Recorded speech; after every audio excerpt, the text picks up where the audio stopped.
Welcome to our channel Ranjan study centre. आप सभी का हमारे चैनल पर स्वागत है। आज का ये वीडियो मैं वेस्ट बंगाल बोर्ड क्लास 10 के स्टूडेंट्स के लिए बना रहा हूँ। ये ज्योग्राफी सब्जेक्ट का वीडियो है, यानी भूगोल का। ज्योग्राफी सब्जेक्ट का जो पहला लेसन है आप लोगों का चैप्टर 1 बहिर्जात प्रक्रियाएं और उनसे निर्मित स्थल रूप, उसका ये वीडियो है। इस लेसन से जितने भी ट्रू फॉल्स के क्वेश्चन आप लोगों के एग्ज़ाम के लिए, आप लोगों के बोर्ड एग्जाम में 5 ट्रू फॉल्स देखने को मिलते हैं, जिसमें से 2 क्वेश्चन इसी लेसन के होते हैं। तो आज के इस वीडियो में मैं आप लोगों के ट्रू फॉल्स के जो क्वेश्चन हैं उसका डिस्कशन करूंगा। अगर आप इन सभी क्वेश्चन को ध्यान से देखेंगे तो आप लोगों का जो शॉर्ट क्वेश्चन आता है एग्जाम में, चाहे वो MCQ हो यानी कि ऑप्शन चुनने वाला हो, या फिर SAQ एक लाइन में उत्तर देने का, तो वो भी इसका डिस्कशन जो है इस वीडियो का अगर आप देखते हैं तो वो भी क्लियर आप लोगों का हो जाएगा। तो आइए शुरू करते हैं। पहला क्वेश्चन है, चट्टानी मरुस्थल को हमादा कहा जाता है। तो ये ट्रू है। तो अगर क्वेश्चन आप लोगों का है हमादा किसे कहते हैं, तो शॉर्ट में लिख सकते हैं चट्टानी मरुस्थल को ही हमादा कहते हैं। दूसरा क्वेश्चन है, मरुस्थलीय प्रदेशों में जलोढ़ से निर्मित झील को प्लाया कहते हैं। तो ये भी ट्रू है।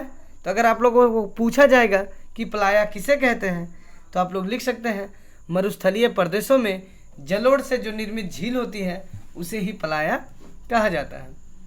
तीसरा क्वेश्चन है, नदी के मुहाने पर डेल्टा निर्माण में ज्वार भाटा सहायता करता है। तो यहाँ पे ऑप्शन है फॉल्स, यानी कि ये गलत है। नदी के मुहाने को डेल्टा जो निर्माण होती है उसमें ज्वार भाटा का कोई मदद नहीं होता है। चौथा क्वेश्चन है, आल्पस का मैटरहॉर्न एक गिरीश रिंग है। तो ये जो ऑप्शन है आप लोगों का सही है। पांचवा क्वेश्चन, मरुस्थलीय प्रदेशों की अवशिष्ट को मोनाडना के नाम से जाना जाता है। तो ये भी ऑप्शन आप लोगों का फॉल्स है, यानी कि ये क्वेश्चन, ये लाइनिंग गलत है। 6 नंबर क्वेश्चन है, नदियों का मुहाना जहाँ डेल्टा निर्माण होता है वहाँ ज्वार का प्रभाव कम होता है।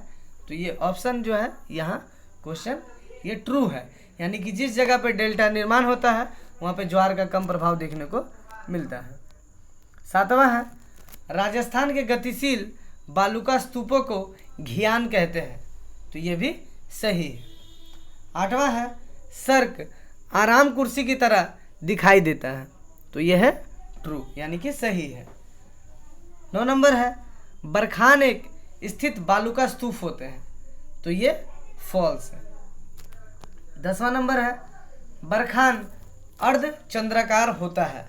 तो ये सही है। बरखान का आकृति कैसा होता है? आधे चांद की तरह, यानी कि अर्ध चंद्राकार। 11वां क्वेश्चन है आप लोगों का, सर्क पवन के अपर्दन से निर्मित स्थल रूप है। तो ये गलत है। ये जो है पवन के द्वारा नहीं, हिमनद के द्वारा निर्मित होता है सर्क। 12वां नंबर क्वेश्चन है, छत्रक शिलाओं को गारा भी कहते हैं। तो ये सही है। 13वां है, लोयस मैदान का निर्माण नदी के निक्षेपण से होता है। तो ये गलत है।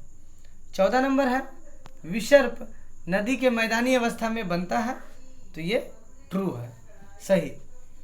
15 नंबर है, नदी की पर्वतीय अवस्था में सबसे अधिक जलप्रपात पाए जाते हैं। तो ये सही है, यानी कि नदी जब अपनी युवा अवस्था में होती है तो सबसे अधिक जलप्रपात या वाटरफॉल का निर्माण करती है।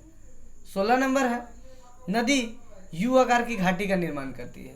तो ये भी यहाँ गलत है। नदी जो है भी आकार की घाटी का निर्माण करती है और हिम नदी जो है यू आकार की घाटी का निर्माण करती है। 17 नंबर क्वेश्चन है, हिम नदी आकार की घाटी का निर्माण करती है। यहाँ क्वेश्चन गलत है।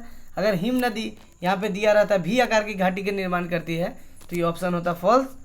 जो हिम नदी है, हिम नदी आप लोगों का यू आकार की घाटी निर्माण करती है और जो नदी है वो भी आकार की घाटी का निर्माण करती है। 18 नंबर है, नदी द्वारा ऊपरी घाटी में जमाव कार्य अत्यधिक किया जाता है। तो ये भी गलत है आप लोगों का। नदी जब किसी मार्ग से बहना शुरू करती है तो सबसे युवा अवस्था में कटाव का कार्य करती है, मध्य वाला अवस्था में जमाव का कार्य करती है, और सबसे जो अंतिम अवस्था होती है जिसको प्रौढ़ावस्था या वृद्धावस्था कहते हैं, इस अवस्था में नदी जो है जमाव का कार्य करती है। तो ये ऊपरी घाटी में नहीं होगा, निचली घाटी में नदी जमाव का कार्य करती है। 19वां क्वेश्चन है, 19वां नंबर, नदी के अपर्दन को जलीय अपर्दन कहा जाता है। तो ये जो है आप लोगों का ट्रू है, यानी कि सही है। 20वां क्वेश्चन है, 20वां नंबर, छोटी नदियाँ जो टेढ़ी मेढ़ी घाटियों से बहती है इसे विसर्ग कहते हैं। तो ये जो ऑप्शन है गलत है। 21 नंबर क्वेश्चन है, ग्रैंड कैनियन विश्व का सबसे गहरा कैनियन है। तो ये भी ऑप्शन आप लोगों का ये लाइनिंग सही है। 22 नंबर है, नदी हिमनदी वायु और समुद्री लहरें अपर्दन के अभिकर्ता है। तो ये ट्रू है, ये सभी जो है अपर्दन का कार्य करते हैं। 23 नंबर है, नदी के कटाव द्वारा डेल्टा का निर्माण होता है। तो ये गलत है, नदी के जमाव द्वारा डेल्टा का निर्माण होता है। 24 नंबर क्वेश्चन है, बाढ़ के मैदान का निर्माण वायु के जमाव द्वारा होता है। तो ये गलत है, ये नदी के जमाव द्वारा होता है। 25 नंबर क्वेश्चन है, नदी की घाटी में प्राकृतिक तटबंध पाए जाते हैं। ये सही है। 26 नंबर है, ज्यूगेन और यारडांग का निर्माण वायु अपर्दन द्वारा होता है। तो ये भी सही है। अगला है, सेल्सियस थर्मामीटर में हिमांक तापमान 32 डिग्री है। तो ये गलत है, हिमांक तापमान जो सेल्सियस का होता है वो 0 डिग्री होता है। अगला है, पवन का कार्य मरुस्थलीय क्षेत्रों में अधिक क्रियाशील होता है। तो ये ऑप्शन जो है सही है।